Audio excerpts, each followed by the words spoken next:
میرے بھائی اور دوستو، اللہ تعالیٰ نے انسان کو جسم اور روح ان دو چیزوں کے مرکب سے پیدا فرمایا ہے۔ جسم کے بننے کا نظام اور ہے اور روح کے بننے کا نظام اور ہے۔ جسم کسی اور جگہ بنتا ہے اور روح کہیں اور سے آتی ہے۔ جسم زمین اور زمین کی غذاؤں کے مختلف مراحل پیش در پیش سے وقد خلقکم اطوارا، وہ مختلف شکلیں بدلتا بدلتا بدلتا ایک روپ میں ڈھلتا ہے، اور روح ایک لطیف اللہ کا امر ہے جس کا علم انسان کو نہیں دیا گیا۔ یسألونک عن الروح قل الروح من امر ربی وما اوتیتم من العلم الا قلیلا، کہ روح ایک اللہ کا امر ہے جس کے بارے میں تمہارے پاس کوئی علم نہیں ہے، لہذا اس کی تفصیل تم سمجھ نہیں سکتے ہو۔ روح آسمان سے آتی ہے، جسم زمین میں بنتا ہے، پھر 4 مہینے بعد اللہ اس کو آپس میں جوڑ دیتا ہے، زندگی متحرک ہو جاتی ہے۔ روح ہی کے ساتھ زندگی کی بقا رہتی ہے۔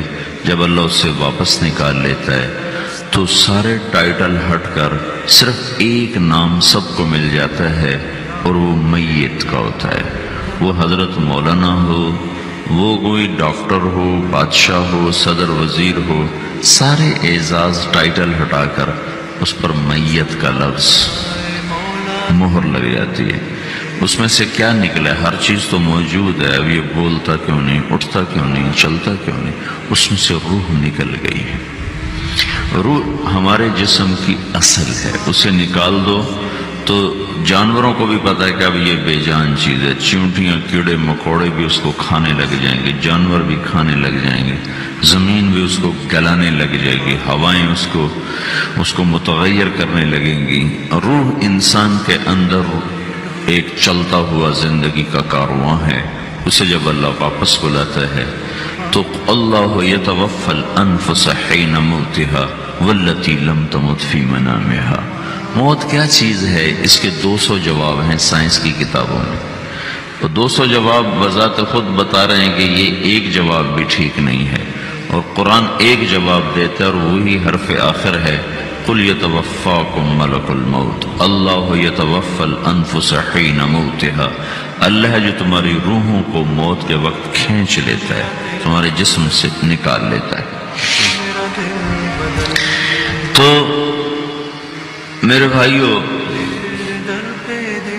موت کے وقت انسان 2 کیفیت میں ہوتا ہے۔ کچھ لوگوں کی روح ایسے نکل رہی ہوتی ہے کہ ان کے رگ رگ میں وہ پھنس رہی ہوتی ہے۔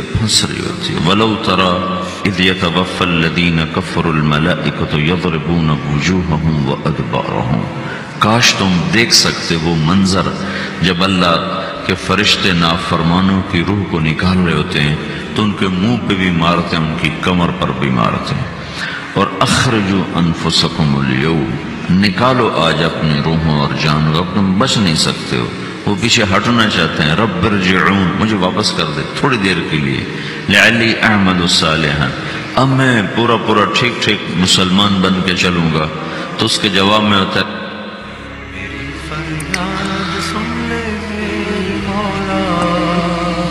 اور حدیث پاک میں آتا ہے کہ ملک الموت اترتا ہے، اس کے ساتھ 4 فرشتے ہوتے ہیں، وہ 4 فرشتے آتے ہیں، اس کی پٹائی شروع کر دیتے ہیں۔ ابھی پرسوں یہ حدیث میں نے پڑھی ابن ماجہ میں کہ ملک الموت کہتا ہے ایتھا النفس الخبیثہ کانت فی الجسد الخبیث، اے خبیث روح جو خبیث جسم میں تھی، اخرج باہر آؤ۔ اب وہ واپس تو ہو نہیں سکتا، اپنے آپ کو روک تو سکتا نہیں، تو وہ حیران پریشان خوف زدہ، تو اس کے جواب میں اس کو ملک الموت کہتا ابشری بحمیم وغساق وآخر من شکلہ ازواج، تیار ہو جا خوفناک عذاب کے لیے اور کھولتے پانیوں کے لیے، کانٹے دار جھاڑیوں کے لیے، اور بے شمار عذاب کی شکلوں کے لیے۔ تو اس کی روح کو جب کھینچتے ہیں تو رگ رگ سے وہ کٹ کٹ کے نکلتی ہے، تو سارا وجود زیر و زبر ہوتا ہے، سکرات کا درد ساری دنیا کے دردوں پر حاوی ہے۔ جب اس کی روح نکلتی ہے اور اس کو لے کر آسمان پر چلتے ہیں تو دروازے پر پہنچتے ہیں تو اندر سے فرشتے پوچھتے ہیں کون ہے؟ کہتے ہیں فلاں فلاں کا بیٹا ہے۔ کا نفس خبیثہ فی الجسد الخبیث، یہ تو وہی بدماش ہے جو بدماش جسم میں تھا، یہ وہ بدبخت روح ہے جو بدبخت جسم میں تھی، اس کے لیے آسمان کے دروازے نہیں کھل سکتے، اسے واپس کر دیا جائے۔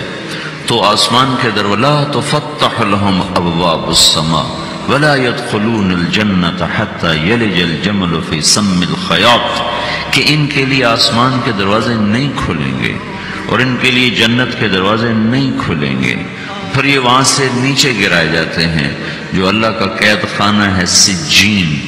وما ادراک ما سجین کتاب مرقوم، وہ تمہیں خبر نہیں کہ وہ کیا خوفناک قید خانہ ہے جو اللہ تعالیٰ نے بنایا ہے، اسے وہاں دھکیل دیا جاتا ہے۔ پھر قیامت تک اس کے لیے انتظار کی گھڑیاں ہیں اور عذاب کی شدت ہے۔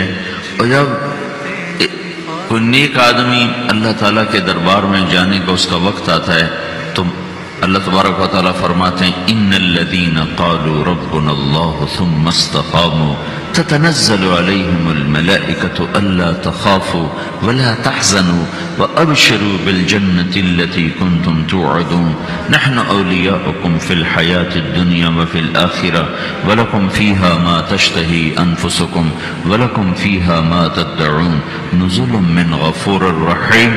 جب کوئی نیک مرد عورت کے جانے کا وقت آتا ہے تو اس کے لیے بھی فرشتے آتے ہیں اور آ کر اس کو خوشخبری دیتے ہیں اور آ کر اس کو تسلی دیتے ہیں کہ آپ غم نہ کریں، پیچھے والے بھی آپ کو مل جائیں گے، آپ خوف نہ کریں، آگے ساری منزلیں آپ کے لیے آسان ہیں، آپ کے لیے جنت بھی تیار ہے، رب بھی مہربان ہے۔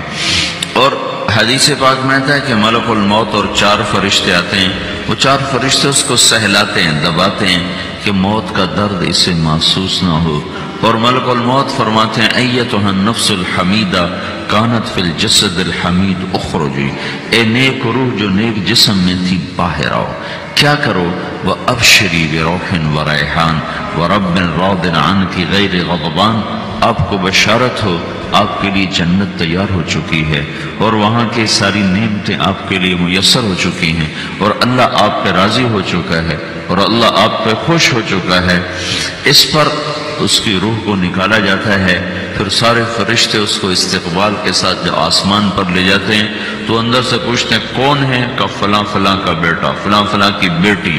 کہتے ہیں نفس حمیدہ فی جسد حمید، یہ تو نیک روح تھی جو نیک جسم میں تھی، مرحبا بہی، اس کو ہم سب استقبال کس کا کرتے ہیں اور ایک دم آسمان کے دروازے کھلتے ہیں، پھر وہ پہلا دوسرا تیسرا چوتھا سارے آسمان پار کرتا ہوا اللہ پاک کے عرش کے نیچے کے جا کر، مرد ہے یا عورت، وہاں جا کر سجدے میں سر رکھتا ہے اور اللہ تعالیٰ فرماتے ہیں ہاں اس نے ہمیں خوش کیا، ہم اسے خوش کریں گے اور اس کو عافیت کے ساتھ وہاں آسمان میں، پہلے آسمان سے لے کر اللہ کے عرش تک یہ سب ویٹنگ روم بنے ہوئے ہیں جہاں اللہ اپنے اپنے درجات کے مطابق جنت والوں کو ٹھہراتا ہے اور وہ انتظار گاہ ہے اور وقت ختم ہو جاتا ہے، لہذا انتظار کی جو تکلیف ہے وہ بھی ختم ہو جاتی ہے۔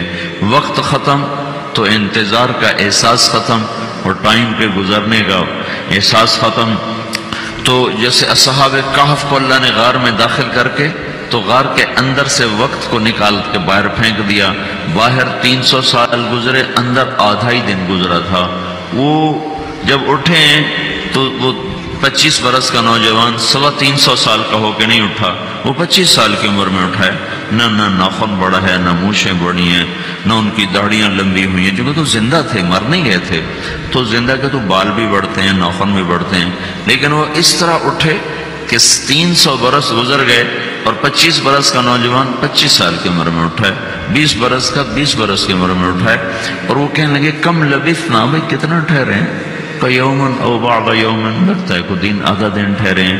وہ صحیح کہہ رہے تھے، باہر اللہ تعالیٰ نے وقت کی گھڑی کو چلائے رکھا اور اندر غار میں اس کو سوئچ آف کر دیا، نکال دیا کہ یہاں وقت کو داخل نہیں ہونے دیا، تو وقت کے گزرنے سے جو بھی اثرات مرتب ہوتے ہیں وہ ان پر مرتب نہیں ہوئے، تو وہ 20 آدھے ہی دن کے بعد اٹھے ہیں، باہر 300 سال، اندر آدھا دن۔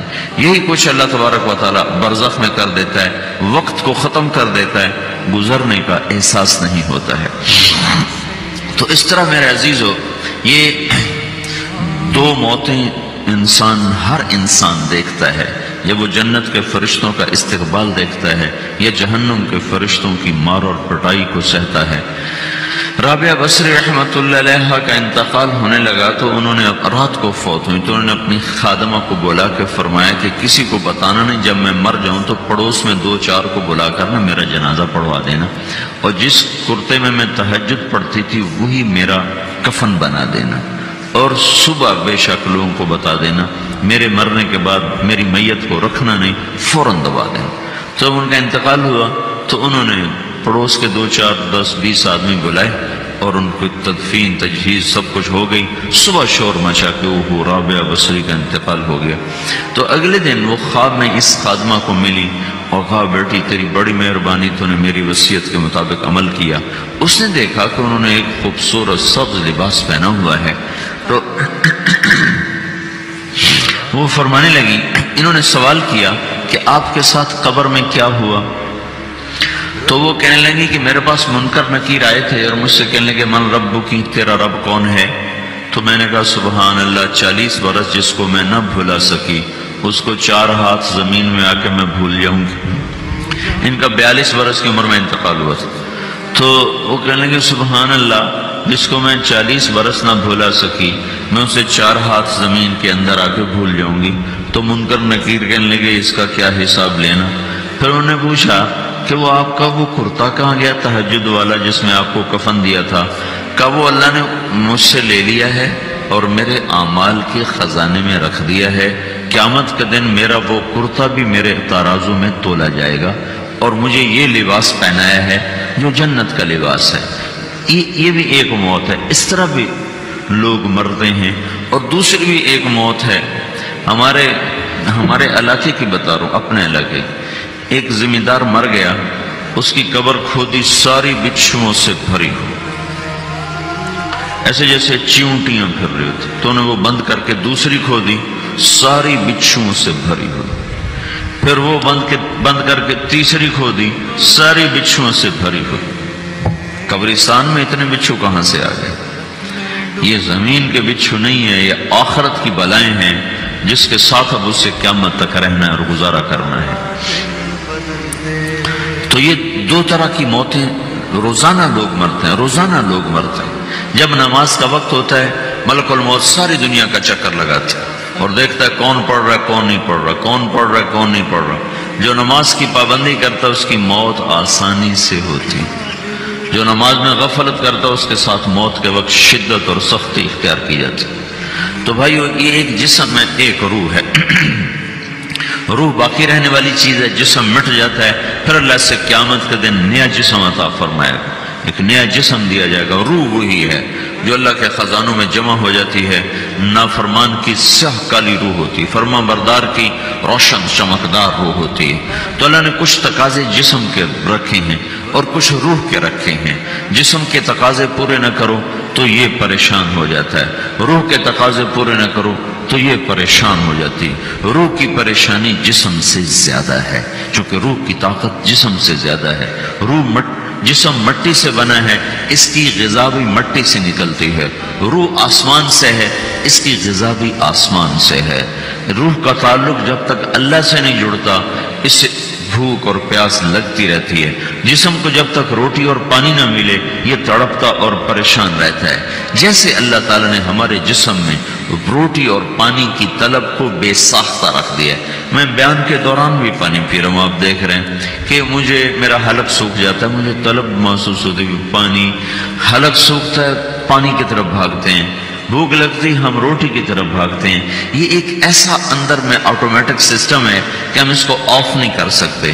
یہ سوتے سوتے بھی بھوک کی وجہ سے آنکھ کھل جاتی، سوتے سوتے پیاس کی وجہ سے آنکھ کھل جاتی ہے۔ یہ ایسا خود اللہ تعالیٰ نے ساختہ نظام بنایا ہے کہ آپ اپنے جسم میں روٹی اور پانی کی طلب کو نہیں نکال سکتے۔ میرے عزیزو، ٹھیک اسی طرح اللہ نے انسانی روح میں اپنی طلب رکھ دی ہے اور اپنے رسول کی طلب رکھ دی ہے۔ یہ دو طلب ایسی ہیں کہ یہ آپ کے جسم روح سے نکل نہیں سکتی۔ جیسے بھوکا روٹی نہ کھا لے، پیاسا پانی نہ پی لے، اسے چین نہیں آ سکتا، وہ روح جو اللہ اور اس کے رسول سے نا آشنا ہے، جب تک وہ وہاں تک پہنچ نہیں جاتی اسے چین نہیں آ سکتا، اس کا اندر پریشان رہے گا۔ 1997 میں جب جنید جمشید سے میری پہلی ملاقات ہوئی تو اس نے مجھ سے یہ سوال کیا کہ مولوی صاحب، ایک پاکستانی نوجوان جس گلیمر کو خوابوں میں دیکھتا ہے، وہ گلیمر تو مجھے زندگی میں ویسے ہی حاصل ہے، میرے چاروں طرف زندگی کا رقص ہے اور میری زندگی کی ہر خواہش، ہر تمنا پوری ہے، اس کے باوجود میرے اندر اندھیرا ہے، میرے اندر خلا ہے، مجھے لگتا ہے میں وہ کشتی ہوں جس کا کوئی ساحل نہیں، جس کی کوئی سمت نہیں۔ www.darsulquran.com ایسا نہیں ہونا چاہیے۔ ایک عام لڑکا تو کہتا ہے ہائے کاش یہ ہوتا، اس کو وہ نہیں ہو رہا تو پھر وہ پریشان ہے، ہائے یہ ہوتا، ہائے وہ ہوتا۔ تو میں تو ہائے نہیں کرتا ہوں، میری تو ہر لذت اور خواہش میرے سامنے تشتری میں سجا کے پیش کی جا رہی، میں کیوں ایسا کر رہا ہوں؟ میں ہائے ہائے کیوں کر رہا ہوں؟ میرا اندر ویران کیوں ہے؟ میرے اندر میں خلا کیوں؟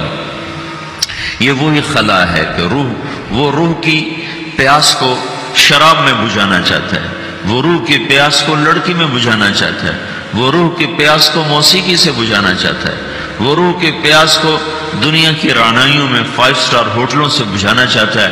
روح کیا جانے روٹی کیا ہے، شراب کیا ہے، پانی کیا ہے، عورت کیا ہے، موسیقی کیا ہے، گھنگرو کیا ہے، پائل کیا ہے، چھنکار کیا ہے، روح کو ان چیزوں کی کیا خبر؟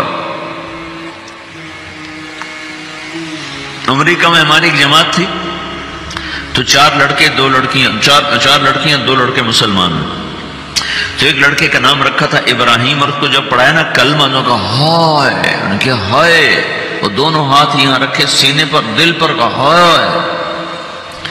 تو ہمارے ساتھی ہیں ڈاکٹر اختر، وہ کہنے لگے کیا ہوا؟ کہنے لگا جب سے ہوش سنبھالا یہ جگہ خالی تھی، یہ تیرے کلمہ پڑھانے پر بھر گئی ہے کہ میری خوشی سے ہائے نکل گئی۔ یہ جگہ خالی رہے گی، یہاں شراب نہیں پہنچ سکتی، یہاں نغمہ اور موسیقی نہیں پہنچ سکتی، یہاں تالے لگے ہوئے ہیں، یہاں تک کوئی آواز نہیں جا سکتی۔ دل کے تاروں پر ایک ہی نغمہ چڑھ سکتا ہے اور وہ اللہ کی یاد کا ہے اور اللہ کی محبت کا ہے اور اللہ کے رسول کی محبت کا ہے۔ باقی کوئی مضراب ایسا نہیں جو ان تاروں کو چھیڑ سکے، باقی کوئی چیز، آواز ایسی نہیں جو دل کی دنیا پر جا کر دستک دے سکے۔ یہاں بند دروازے ہیں، یہاں صرف اللہ پہنچے گا، اللہ کے رسول کا تعلق پہنچے گا، باقی کوئی چیز یہاں نہیں جا سکتی۔